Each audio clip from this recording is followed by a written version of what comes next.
പ്രിയപ്പെട്ട പെങ്ങള്, അല്ലാഹുവിന്റെ പ്രവാചകൻ സ്വല്ലല്ലാഹു അലൈഹി വസല്ലമ തങ്ങള് മിഅ്റാജിന്റെ രാത്രിയിൽ മുത്തുനബി നരകം കണ്ടപ്പോ ആ നരകത്തിലെ നബി തങ്ങൾ ഏറ്റവും കൂടുതൽ കണ്ടത് പെണ്ണുങ്ങളെയാ. എന്റെ പ്രിയപ്പെട്ട സഹോദരിമാരെ, നരകത്തിൽ കൂടുതലും ആണുങ്ങളല്ല, പെണ്ണുങ്ങളാ സഹോദരിമാര്. അതുകൊണ്ടാണ് വയത് പറയുമ്പോ നിങ്ങളോട് ഇത്തിരി കടുത്ത ഭാഷയിൽ ഉപദേശിക്കുന്നത്. നരകത്തിൽ കൂടുതലും പെണ്ണുങ്ങളാണ്. നാളെ പടച്ചറപ്പിന്റെ പരലോകത്ത് അല്ലാഹുവിന്റെ കോടതിയിലെ ചെമ്പിന്റെ തലയിൽ ഞാനും നിങ്ങളും നിൽക്കുമ്പോ അതാ പടച്ചറപ്പതാ ഒരു തൊപ്പി ധരിപ്പിക്കുകയാണ്. നരകത്തിന്റെ തീയാലുള്ള ഒരു തൊപ്പി പെണ്ണിന്റെ തലയിൽ വെക്കുകയാണ്. അവള് വ്യഭിചരിച്ചവളല്ല, അവള് കഞ്ചാവടിച്ചവളല്ല, അവള് ശിർക്ക് ചെയ്തവളല്ല, അവൾ അഹങ്കാരിയെ പോലെ നിസ്കരിക്കാതെ നടന്നവളല്ല. അല്ലാഹുവാ തലയിൽ നരകത്തിന്റെ തൊപ്പി വെക്കുന്ന പെണ്ണ് ചെയ്ത പാപമെന്താ? അവളുടെ തലമുടി പുറത്ത് കാണിച്ചുകൊണ്ട് നടന്നതിനാ പെങ്ങള്. വേണമെങ്കിൽ വിശ്വസിച്ചാ മതി, ഇതൊക്കെ കള്ളമാണെന്ന് പറയാ, ഇതൊക്കെ ചുമ്മാതെയാണെന്ന് പറയാ. ഇൻസ്റ്റാഗ്രാമിൽ കയറി വീഡിയിടുന്ന മുസ്ലിം ഉമ്മത്തേ, മക്കളെ എന്തു പറ്റിയടോ? പണ്ടൊരു ഫോട്ടോ എടുക്കാൻ പേടിയായിരുന്നു, ഇന്ന് റീലെടുത്തിട്ട് പടച്ചവനെ സൈറം ലൈക്കും തെണ്ടുന്ന കാലമാ. മുസ്ലിം ഉമ്മത്ത് വല്ലാത്ത ഒരു കാലത്താണ്. ഒരു ഭയമില്ലടോ, തലമറയ്ക്കുന്നതിന്ന് പടച്ചവനെ പെണ്ണുങ്ങളങ്ങ് മറന്നു പോവുകയാ. ഷാളെന്ന് പറയുന്നത് തോളത്തിടാൻ വേണ്ടിയുള്ളതാണ്. ഇന്ന് പെണ്ണുങ്ങൾ അധികം പേരും ഇങ്ങനെ ഷോളത്തിരിടും, ഷോൾ ഇങ്ങനെ തോളിലിട്ടുകൊണ്ട് നടക്കും. അള്ളാഹു നമുക്ക് ഈമാൻ നൽകുമാറാകട്ടെ. പേടിയൊക്കെ മാറിപ്പോയി. പണ്ടായിരുന്നു അതൊക്കെ. പെണ്ണുങ്ങൾ തലയിൽ തുണിയിടുന്ന രണ്ട് സമയങ്ങളുണ്ട്. ഒന്ന് ബാങ്ക് വിളിക്കുമ്പോൾ, ഏത് പെണ്ണും ഏകദേശമുള്ള ഏത് പെണ്ണും ബാങ്ക് വിളിക്കുമ്പോൾ തലയിൽ തുണിയിടും. ഉസ്താദിനെ കാണുമ്പോഴും പണ്ടത്തെ പെണ്ണുങ്ങൾ തലയിൽ തുണിയിടും. എന്തിനാന്ന് എനിക്കറിയില്ല. ബാങ്ക് വിളിക്കുന്ന സമയത്ത് തലയിൽ തുണിയിടണമെന്ന് ഏത് കിതാബിലാ പറഞ്ഞിരിക്കുന്നത്? എന്റെ ഉമ്മാമാരോട് ചോദിക്കുക. ഇവിടെ ഒരുപാട് ഉസ്താദന്മാരിരിക്കുന്നുണ്ട്. എടാ, ബാങ്ക് വിളിക്കുന്ന സമയത്ത് തല മറച്ചിരിക്കണം പെണ്ണുങ്ങൾ, ഇല്ലെങ്കിൽ നരകത്തിലാണ് ഇവിടെ പറഞ്ഞിരിക്കുന്നത്. ഉസ്താദിനെ കാണുമ്പോ ഒരു ഒപ്രാടുണ്ട്. എന്താ ഉസ്താദ് എന്താ അല്ലായാ?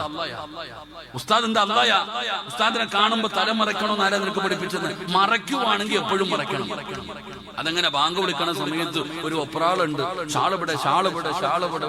മീൻ വെട്ടിക്കൊണ്ടിരിക്കുമ്പോ അടുക്കള നിൽക്കുമ്പോഴും ഒപ്രാളം. അങ്ങനെ ചിലപ്പോ ഇങ്ങനെ കിട്ടുന്ന ആകെ ഒരു ഷാളായിരിക്കും. മോൾ എടുത്തോണ്ട് വരുന്നുണ്ട്. ഇങ്ങോട്ട് വാ മോളെ. ഉമ്മായി മോളും കൂടെ 50-50 ഇങ്ങനെ ഇട്ടുകൊണ്ട് നിൽക്കും. ലാ ഇലാഹ ഇല്ലല്ലാഹ് ഒരൊറ്റ കഴിഞ്ഞു. ആ ലാ ഇലാഹ ഇല്ലല്ലാഹ് എന്ന് പറഞ്ഞു കഴിയുമ്പോ പിന്നെ തലയിൽ തുണിയിടേണ്ട, കഴിഞ്ഞുവല്ല, സ്വർഗത്തിൽ പോയി.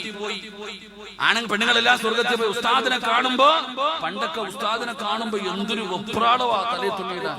സുബ്ഹാനല്ലാഹ്. ഞാനൊരു കല്യാണത്തിന് പോയി, ഒരു കഥയുണ്ട്. പോട്ടെ, ഇവിടെ ഇത്രയും പേര് ഇരിക്കുന്നു, ഉസ്താദന്മാരൊക്കെ ഇരിക്കുന്നു, പറയാൻ വയ്യ. അല്ലാഹു കാത്തിരശുമാറാകട്ടെ. ഞാൻ ഒരിക്കലും കല്യാണത്തിന് പോയപ്പോ പടച്ചോനെ ഞാൻ ഇങ്ങനെ ചിന്തിച്ചു പോയി.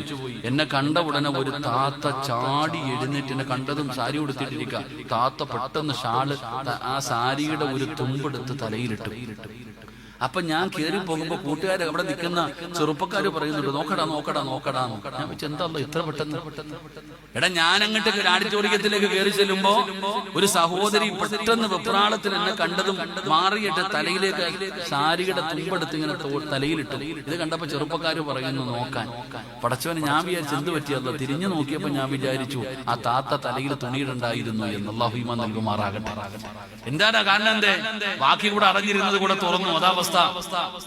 നമ്മൾ ആലോചിക്കേണ്ടത് ഇവിടെ ഉസ്താദന്മാരെ കാണുമ്പോ, പണ്ടായിരുന്നു ഉസ്താദിനെ കാണുമ്പോ, ഇപ്പൊ പിന്നെ ഉസ്താദ് കാണുന്നുണ്ടെങ്കിൽ ഒന്നുകൂടെ നേരെ ഇരിക്കും. കൂടെ കാണട്ടെ, ഇവന്മാരല്ലേ കയറിയിട്ട് വയലു പറയണത്. എടാ, ഉസ്താദാണെങ്കിൽ മടിയിൽ കയറിയിരിക്കും. എന്റെ അനുഭവം വെച്ച് ഞാൻ പലപ്പോഴും കാണുന്ന ട്രെയിനിലൊക്കെ കയറുമ്പോ നമ്മുടെ മുസ്ലിം ഉമ്മത്ത് എന്താണെന്നറിയോ, എന്ത് അഹങ്കാരം എന്നറിയോ? ഇതുപോലെ അഹങ്കാരം അല്ലാഹു കാത്തിരക്ഷിക്കുമാറാകട്ടെ. ഇതൊക്കെ പറയുന്നവനെ പരിഹസിക്കുന്ന കാലം. എന്റെ പ്രിയപ്പെട്ട സഹോദരങ്ങളെ, പെണ്ണുങ്ങളെ പറയുമ്പോ ആണുങ്ങളൊക്കെ ഇരിക്കുന്നു, ചിരിക്കുന്നു. ആണുങ്ങളുടെ വസ്ത്രം പറയണ്ട. രാത്രി എങ്ങാനും വീടിന്റെ പുറത്തൊരു ശബ്ദം കേട്ടാൽ കുടുംബ വീടിനകത്ത് നിന്ന് ചാടി ഇറങ്ങുമ്പോ പടച്ചോന് ഇത്രയുള്ള സായിപ്പിന്റെ വെറുമ്പോടെ ഇട്ടുണ്ട നടക്കണേ, നിക്കർ ഇട്ടുകൊണ്ട് ചെറുപ്പക്കാര്. ഇതൊക്കെ ഒരു ഫാഷനായി മാറിയുന്നു. ഇതൊക്കെ ഫാഷന്. ഓൻ ബൈക്കിൽ പോകുമ്പോഴിട്ടുണ്ട് നടക്കും. നാണമെന്ന് പറയുന്നത്, എന്റെ പ്രിയപ്പെട്ട ചെറുപ്പക്കാരാ, ഈ നിക്കർ വിട്ട് മുട്ടുപൊക്കളിന്റെ ഇടയിലുള്ള ഭാഗം നാണോ എന്ന് പറയുന്ന ഒരു സാധനം ഉണ്ടല്ലോ. എന്തൊന്നും ഇല്ലെങ്കിലും അങ്ങനെ ഒരു സാധനം ഉണ്ടല്ലോ, ഒരു ഉളുപ്പെന്ന് പറയുന്നത്. പരസ്യമായി റോഡിലൂടെ നിക്കറിട്ടുകൊണ്ട് നടക്കുന്നില്ലേ? സായിപ്പിനും മാതാവിനെയും കുറ്റം പറയുന്ന എന്തിനാ?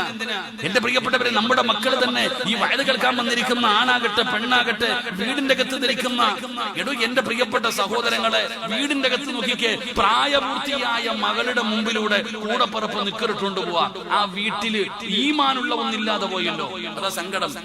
പ്രായപൂർത്തിയായ തന്റെ പൊന്നാര മകൾ 15ഉം 18ഉം വയസ്സുള്ള മകളുടെ കൂടെ 20കാരൻ നിക്കറ് വിട്ടുകൊണ്ട് നടക്കുന്നു.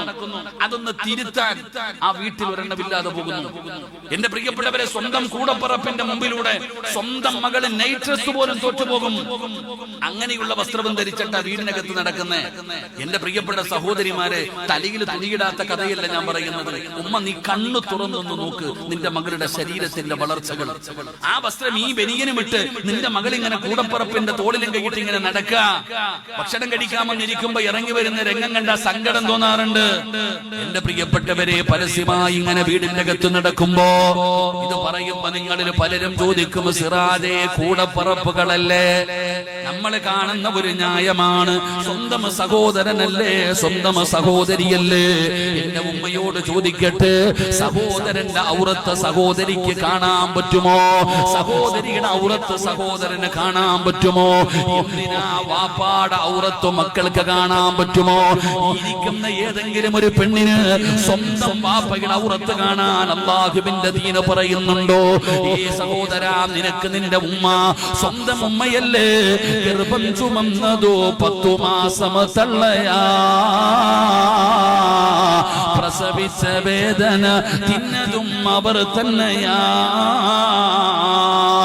പാലൂട്ടി നിന്നെ വളർത്തലും അവരാണ്.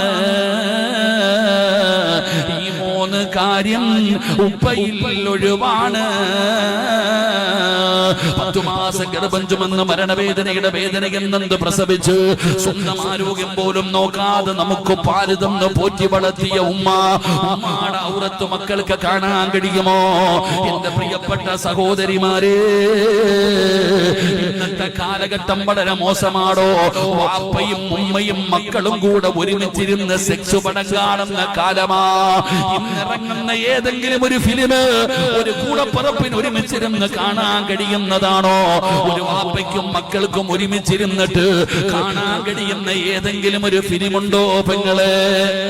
എല്ലാ സെക്സാണ്, എല്ലാ പച്ചത്തെറിയാണ്. ഇതൊക്കെയാണ് ഇന്ന് കുടുംബസമേതം ഇരുന്ന് കാണുന്നത്. അവസാനം മക്കള് വൃത്തികെട്ട സ്വഭാവങ്ങൾ വരുമ്പോ ഉസ്താദേ, മക്കള് സെക്സ് കാണുന്നു, മോശമായ ജീവിതം നയിക്കുന്നു. സങ്കടം പറയുന്ന ഉമ്മ, മക്കളെ വളർത്തേണ്ടത് എങ്ങനെയാണെന്നറിയോ? മക്കളെ വളർത്തേണ്ടത് എങ്ങനെയാണെന്നറിയുമോ? എത്രത്തോളം സൂക്ഷിക്കണമെന്നറിയുമോ? അല്ലാഹുവിന്റെ വിശുദ്ധമായ ഖുർആൻ പറയുകയാ, 3 സമയങ്ങളിൽ മാതാപിതാക്കളുടെ റൂമിന്റെ അകത്ത് കയറണമെങ്കിൽ മക്കൾ അനുവാദം ചോദിക്കണമെന്ന് അല്ലാഹുവിന്റെ വിശുദ്ധ ഖുർആൻ. അല്ലാഹുവിന്റെ വിശുദ്ധമായ ഖുർആൻ പറയുകയാ, 3 സമയങ്ങളിൽ മാതാപിതാക്കളുടെ ബെഡ്റൂമിന്റെ അകത്ത് കയറണമെങ്കിൽ മക്കൾ അനുവാദം ചോദിക്കണം. 40കാരനല്ല, 30കാരനല്ല, 20കാരനല്ല, 15കാരനല്ല, പ്രായപൂർത്തിയാകാത്ത മക്കള്. എങ്ങനാ മക്കളെ വളർത്തേണ്ടെന്നറിയോ? അള്ളാഹുവിന്റെ ഖുർആൻ പറയുന്നു, 7 വയസ്സുള്ളവരോട് നിസ്കരിക്കാൻ കൽപ്പിക്കണം. 10 വയസ്സായിട്ട് നിസ്കരിക്കത്തില്ലെങ്കിൽ തല്ലണം. ഈ 10 വയസ്സിന്റെ താഴെ പ്രായമുള്ള മക്കൾ വാപ്പാടെയും ഉമ്മാടെയും ബെഡ്റൂമിന്റെ അകത്ത് കയറണമെങ്കിൽ വാതിലിൽ തട്ടിയിട്ട് അനുവാദം ചോദിക്കണം. ഇല്ലാതെ കയറാൻ പാടില്ല. അള്ളാഹു നമുക്ക് ഈമാൻ നൽകുമാറാകട്ടെ. ഉറക്കപ്പറല്ല ഈമാൻ നൽകുമാറാകട്ടെ. 3 സമയങ്ങളിൽ വാപ്പാടെയും ഉമ്മാടെയും റൂമിന്റെ അകത്ത് കയറണമെങ്കിൽ അനുവാദം ചോദിക്കണം. 10 വയസ്സിന്റെ താഴെ പ്രായമുള്ള മക്കൾ, പ്രായപൂർത്തിയാകാത്ത മക്കൾ. ഏതാ 3 സമയം? 1 വെളുപ്പകാലം, 1 സുബഹിയുടെ മുമ്പുള്ള സമയം, 2 ഉച്ചയ്ക്ക് ഭക്ഷണം കഴിച്ചിട്ട് കിടക്കുന്ന സമയം, 3 രാത്രി. ഈ 3 സമയങ്ങളിൽ അനുവാദം ചോദിക്കാതെ മക്കൾ റൂമിൽ കയറാൻ പാടില്ല. അള്ളാഹു ഈമാൻ നൽകുമാറാകട്ടെ. അള്ളാഹു ഈമാൻ നൽകുമാറാകട്ടെ. എന്താണ് ഈ സമയത്തിന്റെ പ്രത്യേകത? ഈ 3 സമയത്തിന്റെ പ്രത്യേകത എന്താ? ഒരു പ്രത്യേകത ഞാൻ പറഞ്ഞു തരാം, നിങ്ങൾ വേറൊന്നും വിചാരിക്കരുത്. പ്രായമുള്ളവരൊക്കെ ഇരിക്കുന്നുണ്ട്, അതുകൊണ്ട് അള്ളാഹു ഈമാൻ തരുമാറാകട്ടെ. രാത്രി നമ്മളൊക്കെ കിടക്കുമ്പോൾ ഒരു മുണ്ടെടുത്തിട്ട് കിടന്നുറങ്ങും. അങ്ങനെയല്ലേ ഉറങ്ങാം? നിങ്ങളെന്താ പാൻറ്റിട്ടാ ഉറങ്ങാ? ഇവിടെ രാത്രി കിടക്കുമ്പോൾ ഒരു മുണ്ടെടുത്തിട്ടല്ലേ കിടക്കണേ? ആണോ അല്ലേ? അതിന്റെ കാശൊന്നും തരണ്ടല്ലോ, ആണോ അല്ലേ? രാവിലെ ഉറക്കത്തിൽ നിന്ന് എഴുന്നേക്കുമ്പോ ആദ്യം തിരയുന്നത് എന്താ? ഈ മുണ്ടെവിടാണ്. എടാ, നമ്മൾ ഉറങ്ങുമ്പോ ഉണ്ടെടുത്തിൽ കിടന്നുറങ്ങും, വെളിച്ചൊന്നും ഇട്ടില്ലല്ലോ. രാവിലെ ഉറക്കപ്പായിൽ നിന്ന് എഴുന്നേക്കുമ്പോ ആദ്യം തിരയുന്നത് മുണ്ടെവിടെ? ആമിന പറയുന്നുണ്ട്, ദാ അടക്കണ ആക്കാ കട്ടിനടിയിലും കണ്ട എടുത്തങ്ങോട്ട് എടുത്തു. നിങ്ങൾ ചിന്തിച്ചു നോക്കിക്കേ, വെളുപ്പാങ്കാലത്ത് 4 മണിക്ക് അല്ലെങ്കിൽ 5 മണിക്ക് നിന്റെ റൂമിന്റെ അകത്തേക്ക് പ്രായപൂർത്തിയാകാത്ത മകനെങ്ങാനും കയറി വന്ന ഗോവക്കടപ്പുറത്ത് സായിപ്പ് അടക്കണമല്ല വാപ്പ കിടക്കണേ, അള്ളാഹു കാത്തിരിച്ചുകുമാറാകട്ടെ. എടാ, വാപ്പ മുണ്ടില്ലാതെ കിടക്കണേ. നിങ്ങൾ ഇട്ടിരിക്കണ മാക്സിയുടെ കഥയൊന്നും ഞാൻ പറയൂല, നിങ്ങൾ ചിന്തിച്ചാ മതി. എടാ, നമ്മൾ ആ ഉറക്കത്തിൽ കിടക്കുന്ന സമയത്ത് എങ്ങനെയാ കിടക്കുന്നത് നമുക്കറിയില്ല. ആ സമയത്താണ് നമ്മുടെ മക്കള് കയറി വരുന്നതെങ്കിൽ വാപ്പയുടെ ഔറത്ത് മക്കള് കാണും, ഉമ്മയുടെ ഔറത്ത് മക്കള് കാണും. ഒന്നും തോന്നത്തില്ല കണ്ടാലും. എടാ, 40 വയസ്സുകാരന് തോന്നും. ഇപ്പൊ എന്റെ ഉമ്മാടെ ഔറത്ത് എനിക്കിപ്പൊ കണ്ടാൽ എനിക്കെന്തെങ്കിലും തോന്നും? നിങ്ങളുടെ വാപ്പയുടെ ഔറത്ത് കണ്ടാൽ നമുക്കൊന്നും തോന്നത്തില്ല. എന്നാലും അള്ളാഹു പറയും, ഉമ്മാടേതാണെങ്കിലും വാപ്പാടേതാണെങ്കിലും മക്കൾ കാണരുത്.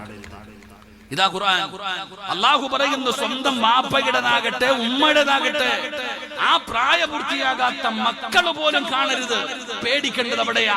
പ്രായമുള്ളവൻ കണ്ടാലും കുഴപ്പമില്ല, മക്കൾ കാണാൻ പാടില്ല. കാരണം എന്തേ? ചുട്ടയിലെ ശീലം ചുടലവരെ ആ പിഞ്ചു മക്കളുടെ മനസ്സിലത് പതിയും. അവസാനം അവർ വഴിതെറ്റിപ്പോകാൻ അത് കാരണമാകും. അള്ളാഹു നമുക്ക് ഈമാൻ നൽകുമാറാകട്ടെ. ഇതുകൊണ്ടാ ഖുർആൻ പറയുന്നത് കാണരുത്. പെങ്ങളെ, നിനക്കത് മനസ്സിലാവില്ല. നീ ബെഡ്റൂമിന്റെ വാതില് കുറ്റിയിട്ടിട്ട് അടുക്കതാ ബാത്റൂമിന്റെ അകത്ത് കയറി നീയും മക്കളും ഒരുമിച്ചാ കുളിക്കുന്നേ. കുഞ്ഞല്ലേ എന്ന് പറഞ്ഞുകൊണ്ട് നീ ഇങ്ങനെ നഗ്നയായി കുളിക്കുമ്പോൾ നിന്റെ മക്കളാണത് കാണുന്നത്. പണ്ടത്തെ കുട്ടികളെ പോലെയല്ല ഇന്നത്തെ കുട്ടികൾ. കാഞ്ഞ ബുദ്ധിയാടോ? ഇന്നത്തെ കുട്ടികളെ കുറിച്ച് നിങ്ങൾക്കറിയാനിട്ടാണ്. നിങ്ങൾക്ക് ഫേസ്ബുക്ക് അറിയുമോ? ഇന്നത്തെ കുട്ടികളെ കുറിച്ച് ചിന്തിക്ക്. നമ്മളെ പോലെ ഒന്നുമല്ല, ഇറച്ചിക്കോഴിയെ പോലെ ആണെങ്കിലും വല്ലാത്ത ബുദ്ധിയാ. അല്ലാഹു ഈമാൻ നൽകുമാറാകട്ടെ. ഇന്നത്തെ കുട്ടികൾക്ക് നിനക്ക് ഫേസ്ബുക്ക് എന്താണെന്നറിയോ? ഇൻസ്റ്റാഗ്രാം എന്നറിയോ? എന്റെ പ്രിയപ്പെട്ടവരെ, മക്കൾ ഇന്ന് വല്ലാത്ത ചിന്തയാടോ. ഉദാഹരണം പറഞ്ഞാൽ, ഈ അടുത്ത് എന്റെ ഫോണിൽ ഒരു വണ്ടിയുടെ പുതിയ വണ്ടിയുടെ ഫോട്ടോ വന്നു. ഒരു ചെറിയൊരു വണ്ടിയുടെ ഫോട്ടോ വന്നു. ഒരു പയ്യൻ അയച്ചു തന്ന അജ്മല്. അപ്പൊ ഇങ്ങനെ നോക്കുമ്പോഴത്തേക്ക് ഞാൻ പറഞ്ഞു, വണ്ടി കൊള്ളാൻ. ഉടനെ എന്റെ രണ്ടാമത്തെ മോൻ, പടച്ചവന് മോൻ ആ വണ്ടിയുടെ പേര് പറയും. എനിക്കൂലും അറിയത്തില്ല വണ്ടിയുടെ പേര്. ആ ചെറിയ മകൻ, എന്റെ മകൻ, അവൻ എന്നോട് പറയും, നീ ഇന്ന വണ്ടിയല്ലേ വാപ്പ? ഞാൻ ചോദിച്ചു, നിനക്ക് എങ്ങനെ അറിയാം? അവ എനിക്ക് പറയാ, ഇതിനകത്ത് 2 സീറ്റേ ഉള്ളൂ വാപ്പ, ഇതിന് കോടികൾ കണക്കിന് രൂപ വിലയാണ്, ഇതിനൊക്കെ താങ്ങെ 2 പേർക്ക് ഇരിക്കാൻ പറ്റും. എനിക്ക് പോലും അറിയില്ല. എന്റെ മകൻ, രണ്ടാമത്തെ മകൻ, ചിന്തിച്ചു നോക്കണം. ഇന്നത്തെ കുട്ടികളുടെ വളർച്ച വല്ലാത്ത കാന ബുദ്ധിയാ. എന്റെ പ്രിയപ്പെട്ട സഹോദരങ്ങളെ, നമ്മൾ ഉദ്ദേശിക്കുന്ന പോലെയൊന്നുമല്ല. നല്ലതും ചിന്തിക്കും, മോശമായ കാര്യങ്ങളും ചിന്തിക്കും. പണ്ടൊരു ഉസ്താദ് മദ്രസയിൽ പഠിപ്പിക്കുമ്പോ കുട്ടികളോട് പറഞ്ഞു കൊടുത്തു, ഖിയാമത്ത് നാളിന്റെ അടയാളം. ഖിയാമത്ത് നാളിന്റെ അടയാളം എന്ന് പറഞ്ഞാൽ ഉസ്താദ് പറഞ്ഞു, പെണ്ണുങ്ങൾ അധികരിക്കും, ആണുങ്ങൾ കുറയും. ഇത് ഖിയാമത്ത് നാളിന്റെ അടയാളമാണ്. പെണ്ണുങ്ങൾ കൂടും, ആണുങ്ങൾ കുറയും. അന്നാണ് ഈ റോഡിൽ കിടന്ന് വ്യഭിചരിക്കുന്നത്. ഉസ്താദ് പറയുക, അവസാന കാലഘട്ടം വരുമ്പോ ഒരാണിന് 50 പെണ്ണുങ്ങൾ. ഇങ്ങനെയാണ് സെൻസസ്. അത്രത്തോളം കുറയും. 50 പെണ്ണുങ്ങൾക്ക് ഒരാണ് എന്ന രീതിയിൽ ഭൂമിയിൽ ആണുങ്ങളുടെ എണ്ണം കുറയും, പെണ്ണുങ്ങളുടെ എണ്ണം കൂടും. ഉസ്താദ് പറയുക, മക്കളെ, ഇന്ന് പെണ്ണുങ്ങളെ തേടി ആണുങ്ങൾ പോകുന്നു, അന്ന് ആണുങ്ങളെ തേടി പെണ്ണുങ്ങൾ വരും. ഈമാനുള്ളവര് പെണ്ണുങ്ങളിൽ നിന്ന് രക്ഷപ്പെടാൻ വേണ്ടി ഓടും. ഉസ്താദ് ഇങ്ങനെ പറയുമ്പോ ഒരു ചെറിയ പയ്യൻ പുറകിലെ ബെഞ്ചിൽ ഇരുന്നിട്ട് കൂട്ടുകാരനോട് പറയുക, അളിയ, ജീവിക്കുവാണെങ്കിൽ ആ കാലഘട്ടത്തിൽ ജീവിക്കണമെന്ന്. അല്ലാഹു ഈമാൻ തരുമാറാകട്ടെ. ഓൻ തന്റെ കൂട്ടുകാരനോട് പറയുന്നത്, 50 പെണ്ണുങ്ങൾ പുറകിൽ ഓടി വരുന്ന കാലം, അതാടാ കാലം. ഇതൊക്കെ എന്ത് കാലം? എന്റെ പ്രിയപ്പെട്ട സഹോദരങ്ങളെ, ഞാൻ തമാശ പറഞ്ഞതല്ല. നമ്മുടെ മക്കളെ നമ്മൾ വല്ലാതെ സൂക്ഷിക്കണം. അവരുടെ മനസ്സിലേക്ക് അത് പതിയുകയാണ്. അവസാനം പടച്ചവനെ വഴിതെറ്റി പോകാൻ അത് കാരണമാവുകയാണ്. അതുകൊണ്ട് പെങ്ങളെ, പടച്ചവനെ ദീന് വിട്ടുവീഴ്ചകൾ ചെയ്യുന്ന ചില സമയമുണ്ട്. മുടി കാണലല്ല, തല കാണലല്ല. പടച്ചവനെ, അടുക്കളയിലും വീടിന്റെ അകത്ത് നിനക്ക് പടച്ചവനെ ഇത്തിരി സ്വാതന്ത്ര്യമുണ്ട്. ആ സ്വാതന്ത്ര്യത്തിന്റെ കാര്യമല്ല ഞാൻ പറയുന്നത്. മക്കള് പടച്ചവനെ കൂടപ്പറപ്പിന്റെ മുമ്പിലൂടെ, സ്വന്തം 15-കാരിയുടെ മുമ്പിലൂടെ പടച്ചവനെ 18ഉം 20ഉം വയസ്സുള്ളവൻ ഔറത്ത് തുറന്നു കിട്ടുകൊണ്ട് നടക്കുമ്പോ അവന്റെ പെടലിക്കൊന്ന് കൊടുക്കാൻ കഴിയണം വാപ്പാ. ഇനി മേലിൽ ഇത് തെറ്റിദ്ധരിച്ചു പോകരുത്. ഇവിടെ ഞാൻ മാത്രമല്ലടാ, നിന്റെ സഹോദരി ജീവിച്ചിരിപ്പുണ്ട്. സ്വന്തം മകള് ഔറത്ത് പുറത്ത് കാണുന്ന വസ്ത്രം ധരിച്ചുകൊണ്ട് നടക്കുമ്പോ പൊന്നുമോളോട് പറയണം, മോളെ ഇവിടെ വേറെയും ആൾക്കാരുണ്ട്, പടച്ചവനെ മാന്യമായ വസ്ത്രം ധരിക്കണം. നിനക്ക് ധരിക്കണമെങ്കിൽ ബെഡ്റൂമിന്റെ അകത്ത് കയറി ധരിച്ചോ, പടച്ചവനെ പുറത്തു വേണ്ട പറയാൻ കഴിയണമടോ. പക്ഷേ ഇന്ന് ബെഡ്റൂമിന്റെ അകത്ത് ധരിക്കേണ്ട വസ്ത്രവും ധരിച്ചുകൊണ്ടെന്ന് പുറത്തുകൂടെ നടക്കുകയാണ്. ഇതൊന്നും ഒരു പാപമല്ലടോ, ഇതൊന്നും പാപമായിട്ട് ആരും കാണുന്നില്ലടോ. ഇത് പറയുന്നവനെ പഴഞ്ചനാക്കുകയാണ്, ഇത് പറയുന്നവനെ മോശമാക്കുകയാണ്. നിങ്ങളെ ഹറാമാ പെണ്ണ്. ഒരു പെണ്ണ് അന്യ പുരുഷനോട് സലാം പറയാൻ പാടില്ല. അംഗീകരിച്ചാലും അംഗീകരിച്ചില്ലെങ്കിലും ഒരു അന്യ പുരുഷനോട് നീ സലാം പറയാൻ പാടില്ല. പടച്ചവനെ മരിച്ച മയ്യത്ത് പോലും കാണാൻ പാടില്ല. ഒരന്യ പെണ്ണിന്റെ മയ്യത്ത് ഒരന്യ പുരുഷൻ കാണാൻ പാടില്ല. അന്യ പുരുഷന്റെ മയ്യത്ത് പോലും അന്യ പെണ്ണ് കാണാൻ പാടില്ല. ഇതാണ് പടച്ചവനെ പരിശുദ്ധമായ ദീനിന്റെ നിയമം. ഇതാണ്. ഇത് പറയുന്നവനെ പരിഹസിക്കുകയാണ്, ഇത് പറയുന്നവനെ ഒറ്റപ്പെടുത്തുകയാണ്. അതുകൊണ്ട് എന്റെ പെങ്ങളോട് പറയുന്നു, മോളെ ഇത്തിരി നാണമൊക്കെ വേണം മങ്ങള്. ഉമ്മമാര് വയസ്സായില്ലേ, ഉമ്മമാര് മക്കളെ കെട്ടിക്കാൻ പ്രായമായില്ലേ, ആ ബോധമൊന്നും നിനക്കില്ലല്ലോ. സ്വന്തം മകളെ കെട്ടിച്ചാലും എന്റെ പ്രിയപ്പെട്ട ഉമ്മമാര് ഇന്നും 18കാരിയെ പോലെയാണ്. പടച്ചവനെ ഫർദയും ഹിജാബും ഇട്ട് നടക്കുന്ന പെണ്ണിന്റെ യഥാർത്ഥ കോലം കാണണോ? ഇന്ന് കല്യാണ ഓഡിറ്റോറിയങ്ങളിൽ ചെന്ന, വീട്ടിലൊരു കല്യാണം വന്നാ പടച്ചവനെ പണ്ടത്തെ പോലെയൊന്നുമല്ലടോ. ഇന്ന് കല്യാണം പടച്ചവനെ മൈലാഞ്ചി കല്യാണം മാത്രമല്ല, അറബി കല്യാണമുണ്ട്. അറബികളുടെ വസ്ത്രം ധരിച്ചുകൊണ്ട് ഉമ്മമാരിറങ്ങുകയാ. പടച്ചവനെ അറബികളുടെ വസ്ത്രം ധരിച്ചുകൊണ്ട് ഇന്നത്തെ സമുദായം ഇറങ്ങുകയാണ്. അതാ മഞ്ഞ കല്യാണം, മൈലാഞ്ചി കല്യാണം, അവസാനം ഒടുക്കത്തെ കല്യാണം. എന്തൊക്കെ പേക്കൂത്തുകളാടോ, എന്തൊക്കെ പേക്കൂത്തുകളാടോ. അല്ലാഹുവിന്റെ പരിശുദ്ധമായ ദീനിനെ കാറ്റിപ്പറത്തിയിട്ട് തോന്നിവാസം കാണിക്കുമ്പോ, ആർഭാടം കാണിക്കുമ്പോ മക്കളെ എല്ലാം കാണുന്ന ഒരു റബ്ബ് മുകളിലുണ്ടെന്നുള്ള ചിന്ത വേട്.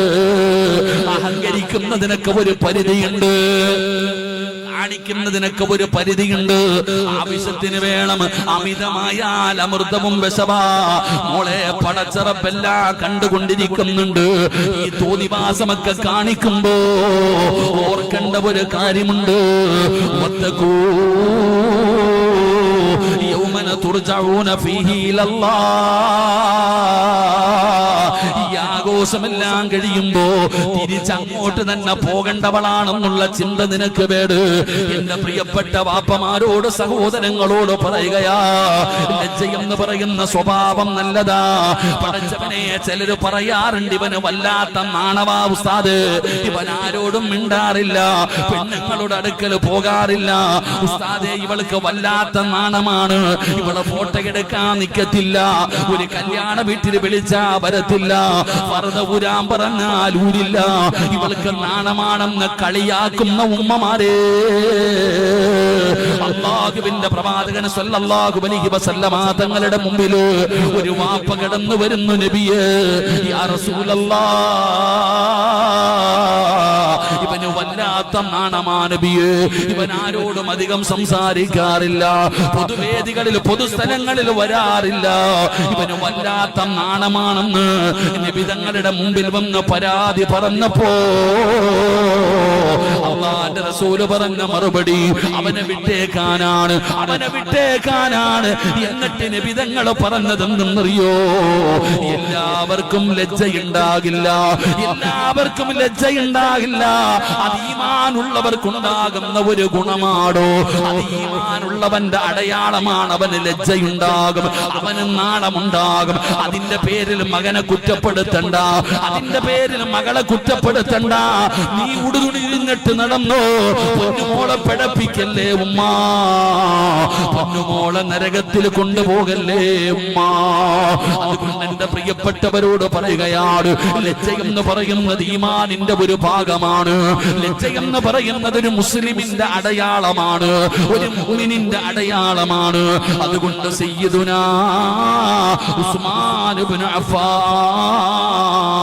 റളിയല്ലാഹു തആല അൻഹു പടച്ചവനെ വല്ലാത്ത ലജ്ജയുണ്ടായിരുന്ന സ്വഹാബിയാണ്. പടച്ചവനെ അതുകൊണ്ട് എന്റെ പ്രിയപ്പെട്ടവരോട് പറയുകയാണ്, ഹറാമുകളെ സൂക്ഷിക്കടോ. കണ്ണുകൊണ്ട് ഹറാമ് കാണുന്നവര്, ആരുമറിയാതെ റൂമിന്റെ അകത്ത് കയറി വാതിലടച്ച് സെക്സ് വീഡിയോ കാണുന്ന എന്റെ പ്രിയപ്പെട്ട മുസ്ലിം ഉമ്മത്തേ, അല്ലാഹു തരുന്ന ശിക്ഷ എന്തെന്നറിയോ? അല്ലാഹു തരുന്ന ശിക്ഷ എന്താ?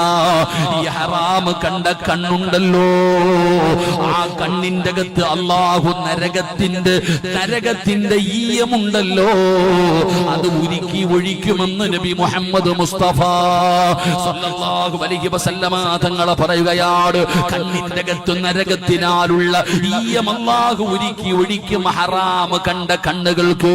അതുകൊണ്ട് പടച്ചവനെ കാണാ ഭാഗ്യമുണ്ടാകില്ല, സ്വർഗം കാണാ ഭാഗ്യമുണ്ടാകില്ല, നിബിധങ്ങളെ കാണാ ഭാഗ്യമുണ്ടാകില്ല. പടച്ചവനെ വൃത്തികേടുകൾ കാണുന്ന ചെറുപ്പക്കാരോട്, മക്കളെ ഒരു നിമിഷമൊന്ന് ചിന്തിക്കടാ.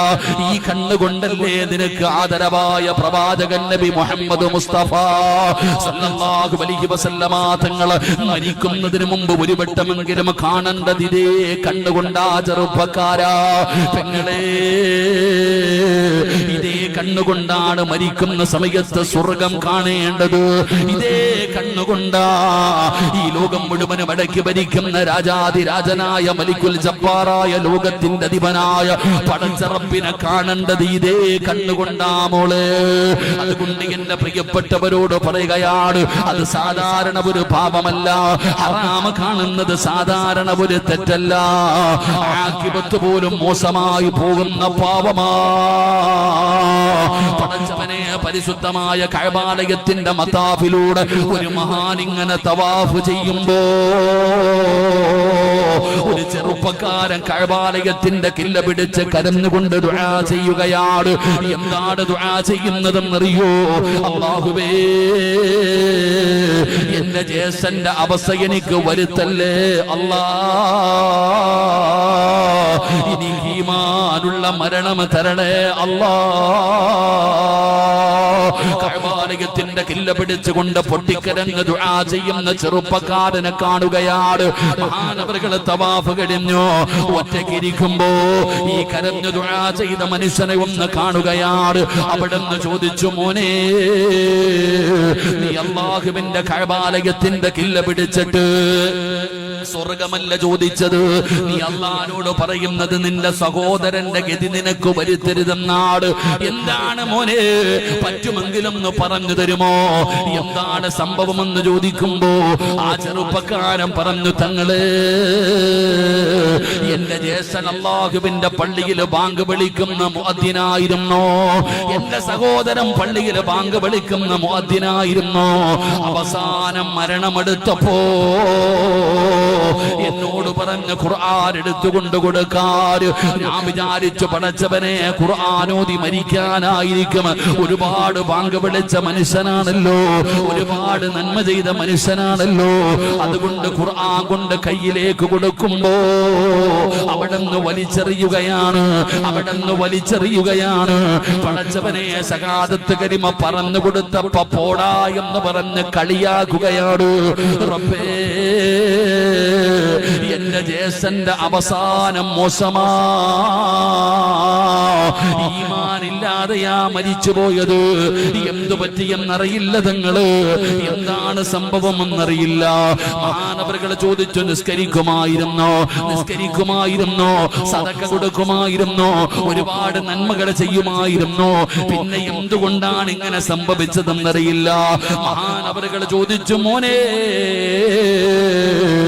നിന്റെ ഈ കാനു വല്ല ദുസ്വഭാവവും ഉണ്ടായിരുന്നോ, എന്തെങ്കിലും ദുശീലമുണ്ടായിരുന്നോ, എന്തെങ്കിലും ഒരു തെറ്റ് ചെയ്യുമായിരുന്നോ? അവിടെ പറഞ്ഞു, തങ്ങളെ, അന്യ പെണ്ണുങ്ങളുടെ ഔറത്ത് കാണുന്ന ഒരു സ്വഭാവമുണ്ടായിരുന്നോ? അല്ലാഹുവേ, അതുകൊണ്ടാണ് ആഖിബത്ത് മോശമായി പോയത്. എന്റെ പ്രിയപ്പെട്ടവര്, നമ്മൾ ഇതുപോലെ ഒരുപാട് കാണുന്നവരാ. അർഹമുർ റഹീമായ അല്ലാഹ്,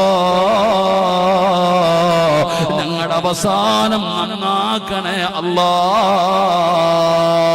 പടച്ചവനെ, ഈമാനില്ലാതെ മരിച്ചു പോകുന്നൊരവസ്ഥ, അല്ലാഹുവേ, ഷഹാദത്ത് കലിമ പറയാൻ കഴിയാതെ നാണം കെട്ടുകൊണ്ട് മരിച്ചു പോകുന്നൊരവസ്ഥയെ തൊട്ട് നീ ഞങ്ങളെ കാക്കണേ അല്ലാ. എന്റെ പ്രിയപ്പെട്ടവരെ, കാരുണ്യ പ്രവർത്തനങ്ങൾ നടത്തുന്നതാണ് സഹചാരി. എന്റെ പ്രിയപ്പെട്ടവരെ, നിങ്ങൾക്കറിയാം, ഒരുപാട് നല്ല കാര്യങ്ങൾ ചെയ്യുന്നവരാണ്. പാവങ്ങൾക്കും യതീമീങ്ങൾക്കും രോഗികൾക്കും വേണ്ടി ഒരുപാട് സഹായിക്കുന്നവരാണ്. ഈ മക്കൾ നിങ്ങളുടെ മുമ്പിലേക്ക് ബക്കറ്റുമായി കടന്നു വരികയാണ്. എല്ലാവരും പറച്ചവനെ മനസ്സറിഞ്ഞുകൊണ്ടൊരു സദഖ എടുക്കണോ. അല്ലാഹു തന്നതിൽ നിന്നൊരൽപ്പം എടുക്കൂ. ഒരാളും വെറുതെ കൊടുക്കണ്ട. ഈ മക്കൾക്ക് വീട് വെക്കാനല്ല, അവരുടെ പെങ്ങളെ കെട്ടിക്കാനല്ല, അവർക്ക് തിന്നാനല്ല. ഈ നാട്ടിൽ ആരാരുമില്ലാത്ത പാവപ്പെട്ട രോഗികൾക്കൊരു താങ്ങാകാൻ, ഒരു തണലാകാൻ ആ മക്കൾ ബക്കറ്റുമായി നിങ്ങളുടെ മുമ്പിലേക്ക് കടന്നു വരികയാണ്. വെറുതെ കൊടുക്കണ്ട. മുത്തുനബി പറഞ്ഞതെന്തെന്നറിയോ? അസ്സദഖത്തു റദ്ദുൽ ബലാ. സദഖ വിപത്തുകളെ തട്ടിമാറ്റുമെന്നാട്. സദഖ വിപത്തുകളെ തട്ടിമാറ്റുമെന്നാട്. ഏത് അപകടങ്ങളെയും തട്ടിമാറ്റുമടോ, ഏത് ദുരന്തങ്ങളെയും തട്ടിമാറ്റുമടോ. മാരകമായ രോഗങ്ങളെ തട്ടിമാറ്റുകയാണ്. ഏത് രോഗത്തെയും കരിക്കാൻ സദഖയ്ക്ക് പവറുണ്ട് സഹോദരാ. വഴുത കേൾക്കുന്ന ഉമ്മമാര്, ഉസ്താദേ രോഗമാണ്, വേദന മാറുന്നില്ല, ഒരുപാട് മരുന്ന് കഴിച്ചു, സങ്കടം പറയുന്ന ഉമ്മ, ഒരു മരുന്ന് പറഞ്ഞു തരട്ടെ. നിബിധങ്ങളാണ് പറയുന്നത്, ലോകത്തിന്റെ നേതാവാണ് പറയുന്നത്. അല്ലാഹുവിന് ചില അടിമകളുണ്ട്, അല്ലാഹുവിന് ചില അടിമകളുണ്ട്. ആ അടിമകൾക്ക് രോഗം വന്ന അവന് സദഖ കൊടുത്ത് ചികിത്സിക്കുമെന്ന് ആദരവായ പ്രവാചകൻ നബി മുഹമ്മദ് മുസ്തഫ സല്ലല്ലാഹു അലൈഹി വസല്ലമ തങ്ങൾ പറയുകയാ, 10 ലക്ഷം രൂപ മുടക്കിയാലും മാറാത്ത രോഗം മാറ്റാൻ ഈ ബക്കറ്റുമായി നിങ്ങളുടെ മുമ്പിലേക്ക് കടന്നു വരുമ്പോ അല്ലാഹു തന്നതിൽ നിന്നൊരൽപ്പം കൊടുത്താൽ അത് മാറുമെങ്കിൽ ഒരു ഡോക്ടറെ കാണണമെങ്കിൽ 200-300 രൂപയാണ് ഫീസ്. ഏറ്റവും കുറഞ്ഞതാ സഹോദരാ. മക്കളെ, അല്ലാഹു തന്നതിൽ നിന്നൊരൽപ്പം കൊടുക്ക്. ഇത് സാധാരണ രാത്രിയല്ല, ഇത് സാധാരണ രാത്രിയല്ല, ഇത് ശഅബാൻ 15ന്റെ രാത്രിയാ. മറക്കല്ലേ. അല്ലാഹുവേ, ഈ മനസ്സ് കൊടുക്കണേ അല്ലാ, മനസ്സ് കൊടുക്കണേ അല്ലാ. സല്ലല്ലാഹു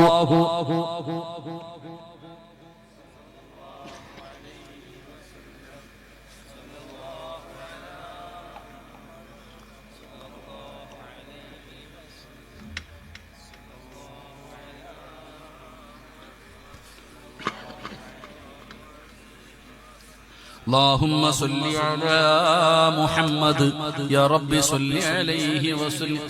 ബക്കറ്റുമായിട്ട് പോയി ചങ്ങാതി, എന്താ ഒന്ന് പതുക്കെ പോടാനിയാ. അല്ല, നിനക്ക് സ്വർഗത്തിൽ ബക്കറ്റ് കൊണ്ടുപോകുന്നവൻ ഉണ്ടാകേണ്ട ഒന്നാമത്തെ ഗുണം, അവന് നാണം ഉണ്ടാകാൻ പാടില്ല. ലജ്ജയില്ലാത്തവനെ പിരിക്കാൻ പോകാം, ലജ്ജയില്ലാത്തവൻ വേണം പിരിക്കാൻ പോകാം. കാരണം എന്തേ, നിനക്ക് പെങ്ങളെ കെട്ടിക്കാനൊന്നും അല്ല, ധൈര്യമായിട്ട് പിരിച്ചോടാ. എല്ലാവരുടെ മുമ്പിൽ 2 മിനിറ്റ് നിൽക്കും. പൈസയൊക്കെ ഇറങ്ങി വരണമെങ്കിൽ ഇത്തിരി താമസമോ, ഇത്തിരി മേടിച്ചോ. അല്ലാഹു പൊന്നുമോന് സ്വർഗം കൊടുക്കുമാറാകട്ടെ. അല്ലാഹു ഒരാളെ ഉള്ളോടാ, ഒരാളെ ഉള്ളോ? ഇൻഷാ അല്ലാഹ് പെണ്ണുങ്ങളുടെ ഭാഗത്തും പൊക്കോ, വല്ല സ്വർണ്ണം ഇട്ടാലും അല്ലാഹു ബർക്കത്ത് ചെയ്യുമാറാകട്ടെ. കോടീശ്വരിമാര് മൊത്തം അക്കരക്കിരിക്കുക. 1.25 ലക്ഷം ഒരു പവന്. പടച്ചോന് കോടീശ്വരിമാരാ. പണ്ട് ഭർത്താവിന്റെ മുമ്പിൽ വന്നിട്ട് ഇക്ക റീചാർജ് ചെയ്യണം, എന്തുവായിരുന്നു. ഇപ്പൊ ഇക്ക അങ്ങോട്ട് പോണം, ആമിന ഒരു മോതിരം താടിയെന്ന്. കാലം പോയ പോക്ക്, കാലം പോയ പോക്ക് നോക്കടാ. പണ്ട് ആണുങ്ങളെ തേടി പെണ്ണുങ്ങൾ വന്നിട്ട് പറയിക്കാൻ എന്തെങ്കിലും ഒന്ന് റീചാർജ് ചെയ്യാനൊക്കെ ഒരു ചുരിദാർ വാങ്ങി തയ്ക്കാം. ഓ, അയാളുടെ പവർ കാണണം. പ്രധാനമന്ത്രിയെ പോരാ, എന്നാ പോരെന്നറിയോ, ബഡ്ജറ്റ് പ്രഖ്യാപിച്ച പോലെ ഒന്നുമില്ല ഇപ്പൊ. എന്റെ പ്രിയപ്പെട്ട സഹോദരങ്ങളെ, എന്താ ഇപ്പൊ ഒന്നുമില്ല. ഇപ്പോഴാണെങ്കിലും ആമിനടുത്ത് പോകുന്നു, ആമിനയുടെ പവർ കാണണം. മോതിരം എന്റെ ഉപ്പച്ചി തന്നെയാ, ഞാൻ തരില്ല. എന്താ അവസ്ഥ ഇല്ലേ? ആയിരം പടച്ച. പെണ്ണുങ്ങളുടെയൊക്കെ സ്വർണം വാങ്ങുമ്പോ അനുവാദം വേണം കേട്ടോ, ചോദിച്ചിട്ട് വേണം എടുക്കാൻ കേട്ടോ. പെണ്ണിന്റെ സ്വർണ്ണമൊക്കെ ചോദിച്ചിട്ട് വേണം, അല്ലാതെ എടുക്കാൻ പാടില്ല. എന്റേതാന്ന് പറഞ്ഞെടുക്കാനൊന്നും പാടില്ല. അവൾ ഉപ്പ കൊടുത്തതാ. പെണ്ണുമ്പുരയുടെ സ്വർണം ചോദിക്കാതെ എടുക്കാൻ പറ്റുമോ? നിങ്ങൾ എന്തോ ഇങ്ങനെ ഇരിക്കണേ, ചോദിക്കാതെ എടുക്കാൻ പറ്റുമോ? ഇല്ല. ചോദിക്കാതെടുക്കാൻ പറ്റില്ല. കാരണം എന്തെന്നറിയോ, ബന്ധം ഒഴിഞ്ഞു പോകുമ്പോ ഇവള് പറയും ഞാൻ 50 പവനുമായിട്ടാ വന്ന് തിരിച്ചു വേണോ. പറയാറുണ്ടോ? ഭാര്യയും ഭർത്താവും പിരിയുന്ന സമയത്ത് പറയാറുണ്ടോ, ഞാൻ വന്നപ്പോ 50 പവനും കൊണ്ട് വന്നാ വേണം തിരിച്ചു തരാൻ. അതാ അവർക്കുള്ളതാ അത് എന്നും പറഞ്ഞുകൊണ്ട് കൊടുക്കാതിരിക്കണ്ട, വല്ലപ്പോഴും കൊടുക്കുക. അള്ളാഹു ബർക്കത്ത് ചെയ്യുമാറാകട്ടെ, അള്ളാഹു സ്വീകരിക്കുമാറാകട്ടെ. അപ്പൊ മഹാനായ ഉസ്മാന് തങ്ങളുടെ ഒന്നാമത്തെ ഗുണം ലജ്ജയുണ്ടായിരുന്നു, വല്ലാത്ത നാണം. അതിന്റെ 4-1 നമുക്ക് ഉണ്ടാകണം. അള്ളാഹു നമുക്ക് ഈമാൻ നൽകുമാറാകട്ടെ, അള്ളാഹു നമുക്ക് ഈമാൻ നൽകുമാറാകട്ടെ. എന്റെ പ്രിയപ്പെട്ട സഹോദരങ്ങളെ, രണ്ടാമത്തെ ഗുണമെന്താ? ഉസ്മാന് തങ്ങളുടെ രണ്ടാമത്തെ പ്രത്യേകത എന്തെന്നറിയോ? എന്റെ പ്രിയപ്പെട്ട സഹോദരാ, ഉസ്മാന് തങ്ങളുടെ രണ്ടാമത്തെ പ്രത്യേകത അല്ലാഹുവിനെ വല്ലാത്ത പേടിയാ, പടച്ചവനെ വല്ലാത്ത പേടിയായിരുന്നു. ഉസ്മാന് തങ്ങളുടെ രണ്ടാമത്തെ പ്രത്യേകത എന്തെന്നറിയോ? പടച്ച റബ്ബിനെ വല്ലാത്ത പേടിച്ചു ജീവിച്ച സ്വഹാബിയാ. എന്റെ പ്രിയപ്പെട്ടവരെ, ഉസ്മാന് തങ്ങള് ഖബർ കാണുമ്പോ കരയുമായിരുന്നു, ഖബറിനെ കുറിച്ച് പറയുമ്പോ വല്ലാതെ കരയുമായിരുന്നു. ഉസ്മാന് തങ്ങളുടെ ജീവിതത്തിൽ ഏറ്റവും കൂടുതൽ കരയുന്നത് ഖബർ കാണുമ്പോഴാണ്, നരകം പറയുമ്പോഴല്ല. സഹാബത്ത് ചോദിച്ചു, തങ്ങള് നരകം പറയുമ്പോ ഇതുപോലെ കരയാറില്ലല്ലോ, നരകം പറയുമ്പോ ഇതുപോലെ കരയാറില്ലല്ലോ, മഹ്ശർ പറയുമ്പോ ഇതുപോലെ കരയാറില്ലല്ലോ, സിറാത്ത് പറയുമ്പോ ഇതുപോലെ കരയാറില്ലല്ലോ, നരകം പറയുമ്പോൾ ഇങ്ങനെ കരയാറില്ല. എന്തുകൊണ്ടാണ്? ഖബറിനെ കുറിച്ച് പറയുമ്പോൾ, ഖബർ കാണുമ്പോ താടിരോമത്തിലൂടെ കണ്ണുനീരിങ്ങനെ ഒഴുകുന്നുണ്ടല്ലോ. എന്തിനാണ് കരയുന്നതെന്ന് ഉസ്മാന് തങ്ങളോട് ചോദിക്കുമ്പോ, എന്റെ പ്രിയപ്പെട്ട ചെറുപ്പക്കാരാ, കരയണം മോനെ. ഖബറിനെ കുറിച്ച് പറയുമ്പോ, ഖബർ കാണുമ്പോ കരയണം ചെറുപ്പക്കാരാ. കാരണം എന്തെന്നറിയോ? ഖബറെന്നു കേട്ടാൽ തൽക്ഷണം ഞെട്ടേണ്ടതാ, കണ്ടാലുടൻ വാ വിട്ടു നീ കരയേണ്ടതാ. മേടയ്ക്കു പകരം മാളമാ സുബ്ഹാന റബ്ബി, അതിൽ കിടക്കേണ്ടതാ നസുമാന. ഖബറിനെ കുറിച്ച് പറയുന്നത് കേട്ടാലേ പേടിക്കണമെന്നാണ്. ഖബർ കണ്ടാ കരയണ്, ഖബർ കണ്ടാ കരയണ്. ഉസ്മാൻ തങ്ങളുടെ ഖബർ കാണുമ്പോ കരയാനുള്ള കാരണം എന്തെന്നറിയോ? എന്റെ പ്രിയപ്പെട്ടവരെ, നമുക്ക് ഒറ്റയ്ക്ക് ജീവിച്ച ശീലമില്ലടോ. നീയും ഞാനും ഒന്ന് ചിന്തിക്ക്. പടച്ചവനെ, ലക്ഷങ്ങളെ ചെലവഴിച്ചു പണിതിരിക്കുന്ന കൊട്ടാരം പോലെയുള്ള വീടിന്റെ അകത്ത് ഒറ്റയ്ക്കും തിരിക്കാൻ പറ്റുമോ? വേറെ ആരുമില്ല, ഒറ്റയ്ക്ക് നീ ആ വീടിന്റെ അകത്ത് നിനക്കൊന്ന് താമസിക്കാൻ പറ്റുമോ? പടച്ചവനെ, നമ്മളെ കൊണ്ട് കഴിയില്ലടോ. പെങ്ങളെ, ധൈര്യമുണ്ടോ മോള്? ആരുമില്ലാതെ ഒരു ദിവസം ഒറ്റയ്ക്ക് നിന്റെ വീടിന്റെ അകത്തിരിക്കാൻ നമുക്കങ്ങനെ ഇരുന്ന് ശീലമില്ലടോ. ഞാൻ ജീവിക്കുകയാണ് ദുനിയാവിൽ. ഉമ്മയുണ്ട്, വാപ്പയുണ്ട്, കൂടപ്പറപ്പുണ്ട്, ഭാര്യയുണ്ട്, മക്കളുണ്ട്, കൂട്ടുകാരുണ്ട്, കുടുംബക്കാരുണ്ട്. ദുനിയാവില് ഞാൻ ജീവിക്കുമ്പോ എല്ലാവരും എന്റെ കൂടെയുണ്ട്. ഇനി നാളെ പരലോകത്ത് കടന്നു ചെല്ലുമ്പോൾ അല്ലാഹുവിന്റെ കോടതിയില് 1,24,000 പരം വരുന്ന പ്രവാചകന്മാര്, ആദം നബിയും, നൂഹ് നബിയും, ഇബ്രാഹിം നബിയും, മൂസാ നബിയും, ദാവൂദ് നബിയും, യാക്കൂബ് നബിയും, യൂനുസ് നബിയും, യൂസുഫ് നബിയും, ഹാറൂൻ നബിയും, അയ്യൂബ് നബിയും, സക്കരിയ നബിയും, യഹ്യാ നബിയും, ഈസാ നബിയും, ലോകത്ത് കടന്നു വന്ന പ്രവാചകന്മാര് മുഴുവനും അവരുടെ അനുയായികൾ മുഴുവനും നാളെ പടച്ച റബ്ബിന്റെ മസ്റയിൽ സിറാജ് ഒറ്റയ്ക്കല്ല, അവിടെ എല്ലാവരും ഉണ്ടടോ. ഇനി ഞാൻ സ്വർഗത്തിൽ പോയാൽ സ്വർഗത്തിൽ ഞാൻ മാത്രമല്ല, സ്വർഗവാസികൾ മുഴുവനുമുണ്ട്. അല്ലാഹു കാക്കുമാറാകട്ടെ. പടച്ചവനെങ്ങാണമെന്ന നരകത്തിലിട്ട, നരകത്തിലെ അബൂജഹലും മുത്തുബത്തും ശൈബത്തും ഖാറൂനും നമ്രൂദും ഫിർഔനും ഹാമാനും അബൂജഹലും ഉൾപ്പെടെ ഒരുപാട് പേര് നരകത്തിലുമുണ്ട്. എവിടെ പോയാലും ആളുണ്ടടോ, നമ്മൾ എവിടെ പോയാലും ആളുണ്ട്. എന്നാ ഞാനും നിങ്ങളും ജീവിതത്തിൽ ഒറ്റയ്ക്ക് പോയി കിടക്കുന്ന ഒരേ ഒരു സ്ഥലമേ ഉള്ളൂ, ഒരേ ഒരു സ്ഥലമേ ഉള്ളൂ. അതെവിടെയാണെന്നറിയോ? അത് പള്ളിപ്പറമ്പിലെ ഖബറിനകത്താടാ ചെറുപ്പക്കാരാ. പെങ്ങളെ, ഒറ്റയ്ക്ക് പോയി കിടക്കുന്ന ഒരേ ഒരു സ്ഥലം ഖബറാണ്. ഖിയാമത്ത് നാൾ വരെ കിടക്കണം പെങ്ങള്. കൊല്ലങ്ങളായി കിടക്കുന്നവരുണ്ടോ? ഖിയാമത്ത് നാൾ വരെ നമ്മൾ അതിനകത്ത് പോയി ഒറ്റയ്ക്ക് കിടക്കണമല്ലോ. പള്ളിപ്പറമ്പിൽ പോകുന്ന ഓരോ മനുഷ്യനോടും ഖബർ വിളിച്ചു പറയുന്നു, ഞാൻ ഏകാന്തതയുടെ വീടാണ്, ഞാൻ ഇരുളിന്റെ വീടാണ്, ഞാൻ പുഴുക്കളുടെ വീടാണ്, ഞാൻ ഇരുട്ടറയാണ്. പടച്ചവനെ പോകുന്ന ഓരോ മനുഷ്യനോടും ഖബർ വിളിച്ചു പറയുന്ന സഹോദരാ, ഖബറിന് നാവുണ്ടടോ. ഞാൻ പറയുന്നത് പോലെ, എനിക്ക് നാവുള്ളത് പോലെ, നിങ്ങൾക്ക് നാവുള്ളത് പോലെ ഖബറിനും നാവുണ്ട് സഹോദരാ. കേൾക്കാൻ പറ്റാത്തത് നമ്മുടെ പോരായ്മയാ. ഖബറങ്കാട്ടില് പോകുന്നവരോട് ഖബർ സംസാരിക്കുമടോ. മഹാനായ ഉമർ ഇബ്നു അബ്ദുൽ അസീസ് റളിയല്ലാഹു തആല അൻഹു ഒരു ജനാസ കൊണ്ടുപോയി ഖബറടക്കുകയാണ്. ഖബറടക്കി കഴിഞ്ഞപ്പോൾ എല്ലാവരും മടങ്ങിപ്പോയി. ഉമർ ഇബ്നു അബ്ദുൽ അസീസ് തങ്ങൾ ഒറ്റയ്ക്ക് പള്ളിപ്പറമ്പിൽ നിൽക്കുകയാണ്. വരുന്നില്ലേ തങ്ങള്, വരുന്നില്ലേ തങ്ങള്. ഉമർ ഇബ്നു അബ്ദുൽ അസീസ് തങ്ങൾ പറഞ്ഞു, എല്ലാവരോടും പോകാറ്. എല്ലാവരും പോയി. എന്തിനാ തങ്ങളെ ഇവിടെ നിൽക്കുന്നത്? മയ്യത്ത് കുളിപ്പിച്ചു, കഫം പൊതിഞ്ഞു, നിസ്കരിച്ചു, ഖബറടക്കി. ഇനി എന്തിനാ ഒറ്റയ്ക്ക് പള്ളിപ്പറമ്പിൽ നിൽക്കുന്നത്? ഉമർ ഇബ്നു അബ്ദുൽ അസീസ് പറഞ്ഞു, എല്ലാവരോടും പോകാ. എന്നിട്ടൊരു പഴയ ഖബറിന്റെ ചാരത്തുരുന്നു.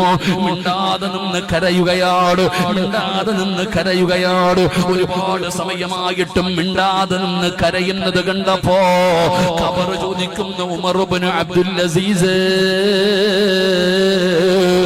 എന്തേ മിണ്ടാതെ നിൽക്കുന്നത്? എന്തേ ഒന്നും ചോദിക്കാനില്ല? എന്റെ അകത്ത് കിടക്കുന്നവന്റെ അവസ്ഥ നിനക്കറിയണോ? എങ്ങനെയാണ് ഞാനൊരു മയ്യത്തിനോട് പെരുമാറുന്നതെന്ന് നിനക്കറിയണോ? ഉമർ ഇബ്നു അബ്ദുൽ അസീസ് കരഞ്ഞുകൊണ്ട് ചോദിക്കുകയാ, എങ്ങനെയാ ഖബറ്, എങ്ങനെയാ ഖബറ്? ഖബർ വിശദീകരിച്ചു കൊടുക്കുകയാണ്. മസഖത്തുൽ അഖ്ഫാർ വസദഖത്തുൽ മുഖലതൈൻ വഅകൽതു ലഹുമാ. ഉമർ ഇബ്നു അബ്ദുൽ അസീസ് പിടഞ്ഞ് താഴെ വീഴുകയാ. ഒരു ഖബർ എങ്ങനെയാണ് ഒരു മനുഷ്യനോട് പെരുമാറുന്നതെന്ന് അവിടെ നിന്ന് വിശദീകരിക്കാൻ തുടങ്ങുമ്പോ അതാ ഉമർ ഇബ്നു അബ്ദുൽ അസീസ് നിലവിളിച്ചുകൊണ്ട് ഖബറിന്റെ മുകളിൽ വീഴുകയാ. പറയല്ലേ, പറയല്ലേ. പടച്ചവനെ, ഖബറിന്റെ മുകളിൽ കിടന്ന് തേങ്ങി തേങ്ങി കരയുമ്പോ ഖബർ പറഞ്ഞു കൊടുത്തു, രക്ഷപ്പെടണോ, ഈ ഖബറങ്കാട്ടിൽ രക്ഷപ്പെടണോ. അല്ലദുല്ലുക അലാ അഖ്ഫാനിൽ അതുബിലാ. രക്ഷപ്പെടാനുള്ള വഴി പറഞ്ഞു കൊടുത്തെന്ന് ചരിത്രം പറയുമ്പോ എന്റെ പ്രിയപ്പെട്ടവരോട് പറയുകയാ, മക്കളെ, ഒറ്റയ്ക്ക് പോയി കിടക്കേണ്ട ഒരേ ഒരു സ്ഥലം അത് ഖബറാടാ ചെറുപ്പക്കാരാ. എല്ലാവരും വരുമടാ, എല്ലാവരും വരുമോരെ. പള്ളിയിൽ നിന്ന് നിന്റെ വീട്ടിൽ നിന്ന് ജനാസ കൊണ്ടിറങ്ങുമ്പോൾ അതാ പകുതി പേരവിടെ നിന്ന് പിരിയുകയാണ്. പിന്നെ കുറച്ചു പേര് നിന്റെ കൂടെ വന്നോ. പള്ളിയിൽ കൊണ്ടുവച്ച് മയ്യത്ത് നമസ്കാരം കഴിഞ്ഞോ. അവിടെ നിന്നും കുറച്ചു പേര് പിരിയുകയാ. നിന്റെ ജനാസ കൊണ്ടുപോയി ഖബറിലിറക്കി വെച്ചു. അല്ലാഹുവേ, അതാ മണ്ണ് വാരിയിടുകയാണ്. മിൻഹാ ഖലഖനാകും വഫീഹാ നുഈദുകും വമിൻഹാ നുഖ്രിജുകും താറത്തൻ ഉഖ്റാ. പിടിമണ്ണ് വാരിയിട്ട് കഴിയുമ്പോ അവിടെ നിന്ന് പിന്നെ എല്ലാവരും പോവുകയാണ്. അവസാനം എല്ലാരും പറയുന്നു, അസ്സലാമു അലൈക യാ അബീ, അസ്സലാമു അലൈക യാ ഉമ്മീ, അസ്സലാമു അലൈക്കും യാ അഹ്ലൽ ഖുബൂർ, അസ്സലാമു അലൈക്കും യാ ദാറ ഖൗമുൽ മുഅ്മിനീൻ, വഇന്നാ ഇൻഷാ അല്ലാഹു ബിക്കും ലാഹിഖൂൻ എന്ന് പറഞ്ഞുകൊണ്ട് എല്ലാവരും പോകും. മോനെ, ഒറ്റയ്ക്കാ മോനെ, ഒറ്റയ്ക്കാ മോനെ. അവിടെ എങ്ങാണ് ഒരു മനുഷ്യനെ പരാജയപ്പെട്ടാൽ അൽ ഖബറു അവ്വലു മൻസിലിൻ മിൻ മനാസിലിൽ ആഖിറ. അവിടെ രക്ഷപ്പെടുന്നവന് ബാക്കിയുള്ള സ്ഥലങ്ങൾ മുഴുവനും രക്ഷപ്പെടുകയാണ്. അവിടെ പരാജയപ്പെടുന്നവന് ബാക്കിയുള്ള സ്ഥലങ്ങൾ മുഴുവനും പരാജയപ്പെടുകയാണ്. പടച്ചവനെ അതുകൊണ്ടാണ് ഉമർ തങ്ങളുടെ കഥാ ഉസ്മാൻ തങ്ങളുടെ കരഞ്ഞതെന്ന് ചരിത്രം പറയുമ്പോ എന്റെ പ്രിയപ്പെട്ടവരോട് പറയുകയാണ്, എപ്പോഴെവിടെ വെച്ചാണ് മരണം വരുന്നതെന്നറിയില്ല, ഏത് രീതിയിലാണ് മരണം വരുന്നതെന്നറിയില്ല. പ്രായം വേണ്ട, രോഗം വേണ്ട, ഒന്നും വേണ്ട, നിന്ന നിപ്പിന് മനുഷ്യന്മാര് വീണ് മരിച്ചു പോവുകയാണ്. തുഅമ്മീലു ഫിദ്ദുന്യാ തവീലൻ വലാ തദ്രീ إلى جن ليل هل تعيش إلى الفجر وكم من صحيح مات من غير علة وكم من مريض عاش دهرا على دهري. പടച്ചവനെ രാവിലെ എഴുന്നേക്കുന്നവൻ വൈകുന്നേരം തികയ്ക്കുന്നില്ല, വൈകുന്നേരം കടന്നവന് രാവിലെ എഴുന്നേക്കുന്നില്ല. പടച്ചവനെ നിന്ന് നിപ്പിന് ജനങ്ങൾ വീണ് മരിച്ചു പോവുകയാണ്. മരിക്കുമെന്ന് കരുതിയവർ ഒരുപാട് കാലം ജീവിച്ചിരിക്കുകയാണ്. അതുകൊണ്ട് എന്റെ പ്രിയപ്പെട്ടവരോട് പറയുകയാണ്, അല്ലാഹുവിനെ ഭയന്ന് ജീവിക്കൂ, അല്ലാഹുവിനെ പേടിച്ച് ജീവിക്കൂ. എല്ലാം കാണുന്ന ഒരു പടച്ചറപ്പുണ്ടെന്നുള്ള ചിന്തയോടെ ജീവിക്കൂ. അഹങ്കാരവും ധിക്കാരവും നന്ദികേടുമെല്ലാം ജീവിതത്തിൽ നിന്ന് മാറ്റൂ. എല്ലാം അല്ലാഹു കാണുന്നുണ്ട്. ചെറുപ്പക്കാരാ, വേണ്ടടാ മോനെ, സ്വഭാവങ്ങൾ മുഴുവനും ഒഴിവാക്കൂ. പരിശുദ്ധമായ ശഅബാൻ മാസമാണ്. ഇത് സാധാരണ ഒരു മാസമല്ലല്ലോ. അല്ലാഹുവിന്റെ പ്രവാചകൻ പറഞ്ഞത് വശഅബാനു ശഹ്രീ,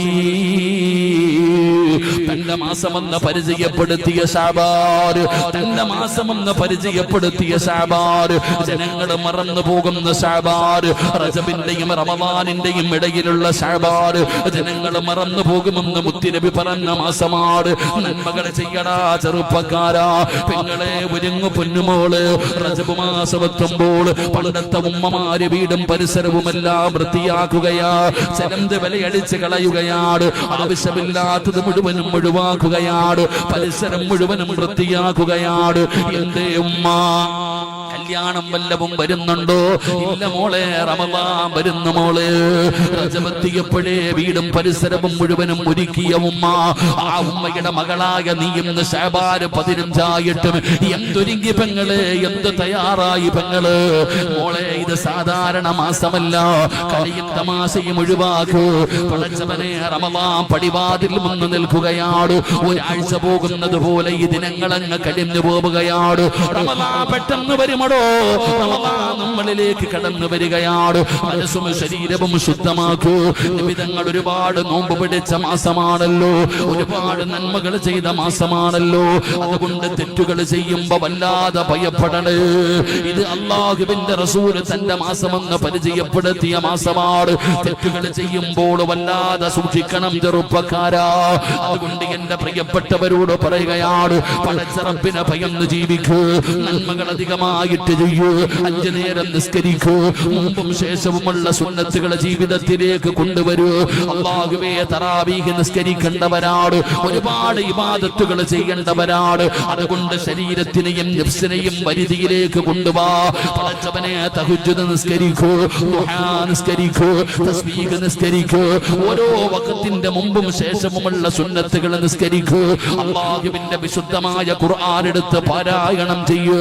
ദിക്റുകളും സ്വലാത്തുകളും പറ. പെങ്ങളെ, ഇടയ്ക്കിടയ്ക്ക് ഓരോ നോമ്പ് പിടിക്കൂ. ശരീരത്തെ ഒന്ന് പറഞ്ഞു മനസ്സിലാക്കൂ. റമദാൻ കടന്നു വരുമ്പോൾ, അല്ലാഹുവിന്റെ വിശുദ്ധമായ റമദാൻ കടന്നു വരുമ്പോ 2 കൈയും നീട്ടി സ്വീകരിക്കാ കഴിയണം പെങ്ങള്.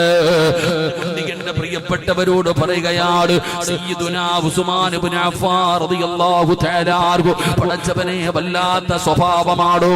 അല്ലാഹുവിന്റെ ദീനിന് വേണ്ടി ചോദിച്ചാൽ എന്തും കൊടുക്കാൻ മനസ്സുള്ള സഹാബിയാ, എന്ത് ചോദിച്ചാലും കൊടുക്കുമടോ. തന്റെ മുമ്പിൽ വരുന്ന ഒരാളെയും ഉസ്മാൻ തങ്ങൾ വെറും കൈയോടെ മടക്കാറില്ല. പടച്ചവനെ, അതാ തബൂക്ക് യുദ്ധത്തിന്റെ വേളയില് അല്ലാഹുവിന്റെ പ്രവാചകം ചോദിക്കുന്നു, സ്വഹാബാ, അല്ലാഹുവിന്റെ ദീനിനെ സഹായിക്കണം സ്വഹാബാ. ഉസ്മാൻ റളിയല്ലാഹു തആല അൻഹു ഇരിക്കുന്ന മജ്ലിസിലാണ് അല്ലാഹുവിന്റെ റസൂൽ ചോദിക്കുന്നു, ആരാവുള്ളത്? അല്ലാഹുവിന്റെ ദീനിനെ സഹായിക്കാൻ ആരാവുള്ളത്? സയ്യിദുനാ ഉസ്മാൻ ഇബ്നു അഫ്ഫാൻ റളിയല്ലാഹു അല്ലാഹു തആല എഴുന്നേറ്റ് നിന്നിട്ട് പറയുകയാ, 100 ഒട്ടകങ്ങളെയും അതിന്റെ മുകളിൽ സഞ്ചരിക്കാൻ വെക്കുന്ന കട്ടിലും ഞാൻ തരാ നബിയേ. അതാ 100 ഒട്ടകങ്ങളും 100 കട്ടിലും ഞാൻ തരാ. നബി തങ്ങൾക്ക് വല്ലാത്ത സന്തോഷമായി. നബി തങ്ങൾ അവിടുന്ന് ദുആ ചെയ്തു. എന്നിട്ട് ചോദിച്ചു, ഇനി ആരാ ഉള്ളത്, ഇനി ആരാ ഉള്ളത്? ഉസ്മാൻ തങ്ങൾ രണ്ടാമതും എഴുന്നേറ്റ് നിന്ന് പറഞ്ഞു, 200 ഒട്ടകങ്ങളെ ഞാൻ തരാ. നബി തങ്ങൾക്ക് വലിയ സന്തോഷമായി. നബി തങ്ങൾ അവിടുന്ന് ദുആ ചെയ്തു. എന്നിട്ട് ചോദിച്ചു, ഇനി ആരാ ഉള്ളത്? അപ്പോഴും ഉസ്മാൻ എഴുന്നേറ്റ് നിന്ന് പറഞ്ഞു, 300 ഒട്ടകങ്ങളെ തരാ നബിയേ. എന്റെ പ്രിയപ്പെട്ടവരെ, നബി തങ്ങൾ ചോദിക്കുന്നത് നിർത്തിയടോ. നബി തങ്ങൾ ചോദിക്കുന്നത് നിർത്തി. നബി തങ്ങൾ എങ്ങാണ് ചോദിച്ചിരുന്നെങ്കിൽ സഹാബത്ത് പറയുകയാ, തന്റെ സമ്പാദ്യം മുഴുവനും കൊടുക്കുമായിരുന്നു, തീരുന്നത് വരെ കൊടുക്കുമായിരുന്നു. അത് ഉസ്മാൻ തങ്ങളുടെ ഒരു പ്രത്യേകതയാ. എന്റെ പ്രിയപ്പെട്ടവരെ, ഒരിക്കൽ നബി തങ്ങൾ ചോദിച്ചു, അല്ലാഹുവിന്റെ ദീനിനെ സഹായിക്കണം സഹാബാ. ഉസ്മാൻ തങ്ങൾ കൊടുത്തതെന്തെന്നറിയുമോ? 950 ഒട്ടകങ്ങളെയാ. 950 ഒട്ടകങ്ങള്, അതാ 50 കുതിരകള്, 10,000 സ്വർണ്ണ നാണയങ്ങള്. എഴുന്നേറ്റ് നിന്നിട്ട് പറയുന്നു, ഞാൻ തരാ നബിയേ, ഞാൻ തരാ നബിയേ. പെങ്ങളെ, റോമക്കിണറെന്ന് പറയുന്ന ഒരു കിണറുണ്ടായിരുന്നു. യഹൂദിയുടെ കയ്യിലാ. മുസ്ലിമീങ്ങൾക്ക് വെള്ളം കോരാ സമ്മതം കൊടുക്കൂല. നബി തങ്ങളുടെ മുമ്പിൽ സ്വഹാബത്ത് വന്ന് സങ്കടം പറഞ്ഞപ്പോ നബി തങ്ങൾ ചോദിക്കുന്നു, ആരാ ഒരു കിണർ വേണം സ്വഹാബ? കൊടുക്കുന്നവർക്ക് അല്ലാഹു സ്വർഗ്ഗത്തിൽ ഒരു കിണർ തരുമെന്ന് പറയുമ്പോ സയ്യിദുനാ ഉസ്മാൻ റളിയല്ലാഹു തആല അൻഹു യഹൂദിയുടെ വീട്ടിലേക്ക് കടന്നു ചെല്ലുകയാണ്. അവിടെന്ന് ചോദിച്ചു, ഈ കിണർ എനിക്ക് വേണം, എന്ത് ചോദിച്ചാലും ഞാൻ തരാം, എന്ത് ചോദിച്ചാലും ഞാൻ തരാം. യഹൂദി തമാശയോട് പറഞ്ഞു, 35,000 വെള്ളി നാണയം തന്നാ ഞാൻ തരാം. കൊടുക്കാൻ പറഞ്ഞതല്ലടോ, അത്രയും വിലയില്ലടോ.